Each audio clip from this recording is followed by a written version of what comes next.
एक छोटे से गांव में, जहां हर कोई एक दूसरे को जानता था, वहां एक 16 साल की लड़की आर्या का अपहरण हो गया। आर्या एक शांत और खुशमिजाज लड़की थी, जिसकी मुस्कान सभी के दिलों में बसती थी। उसके गायब होने से पूरे गांव में सनसनी मच गई।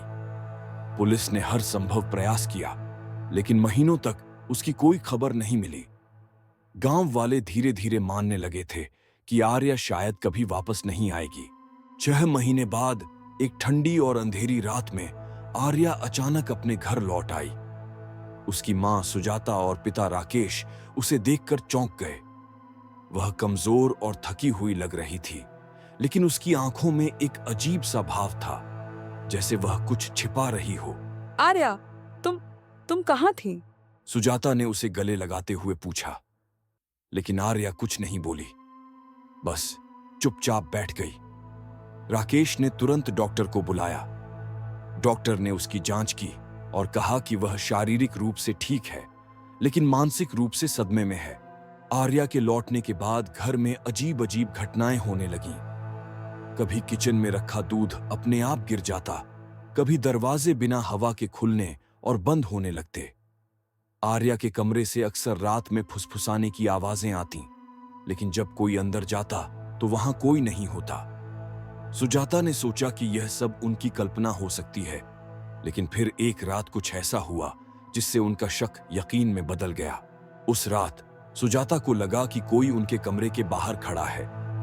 जब उन्होंने दरवाजा खोला तो वहां कोई नहीं था, लेकिन फर्श पर गीले पैरों के निशान थे, जो आर्या के कमरे की ओर जा रहे थे। सुजाता ने डरते हुए राकेश को जगाया और दोनों ने आर्या के कमरे की ओर कदम बढ़ाए। अंदर पहुंचने पर देखा कि आर्या बिस्तर पर नहीं थी, लेकिन कमरे की दीवार पर एक अजीब सी आकृति उभर रही थी, जैसे किसी ने नाखूनों से खरोंचकर कुछ लिखा हो। उसमें लिखा था, मुझे ढूंढो। अगले दिन सुजाता को आर्या की पुरानी डायरी मिली। उसमें कुछ पन्ने फटे हुए थे, लेकिन जो लिखा था वह और भी ज्यादा डरावना था। आर्या ने लिखा था कि उसे कुछ सपने आते हैं, जिसमें वह एक अंधेरे कमरे में बंद होती है और कोई उसे पुकारता है। वह आवाज बहुत परिचित लगती है, लेकिन वह समझ नहीं पाती कि वह कौन है। डायरी के आखिरी पन्ने पर लिखा था, अगर मैं लौटूं तो यह मत समझना कि मैं वही हूं। राकेश और सुजाता आर्या को लेकर मंदिर पहुंचे।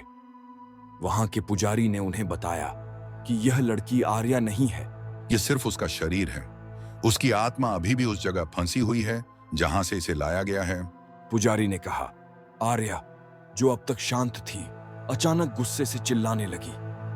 उसकी आवाज बदल गई थी और उसने कहा, मुझे मत रोको, मुझे लौटने दो। उसकी आंखें खून जैसी लाल हो गईं और उसका शरीर हवा में उठने लगा।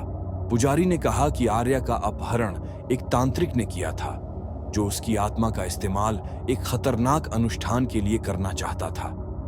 लेकिन कुछ गड़बड़ी के कारण उसकी आत्मा वहां फंस गई और शरीर को किसी अन्य शक्ति ने नियंत्रित कर लिया। पुजारी ने अनुष्ठान शुरू किया। आर्या चीखने लगी और कमरे में हवा तेजी से चलने लगी। तभी एक काली छाया आर्या के शरीर से बाहर निकली और गायब हो गई। आर्या बेहोश हो गई।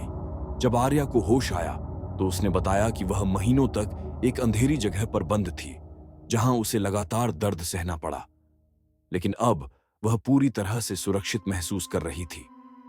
गांव में धीरे धीरे सब कुछ सामान्य होने लगा, लेकिन राकेश और सुजाता के मन में एक सवाल हमेशा के लिए रह गया।